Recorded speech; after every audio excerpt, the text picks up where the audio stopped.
ሄሎ የኔ ማር ወይ አባት ደህና መሸሽ ፍቅሬ ደህና ነሽው ባባ ራት በላሽ ከነ ፍቅር ጋር ሬስቶራንት እየበላን ነው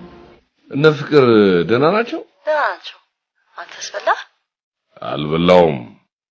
በነገራችን ላይ ምንም ምግብ አልበላ ብሎኛል ለምን ባባ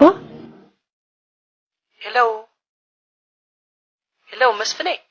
ወይ ሜሊ ምን ያንቺ ፍቅር ቤት በኩል ያስበላኛል ብለሽ ነው ለምን ባባ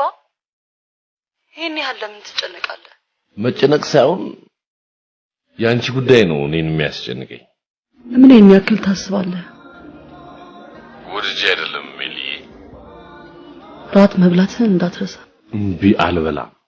ጧት ካንቺ ጋራ ቁርስ ነው የምበላው ጧት ቤት መጥቼ ፒክ አደርጋለሁ ደህና አድርልኝ ባባ ደህና አድርልኝ የኔ ማር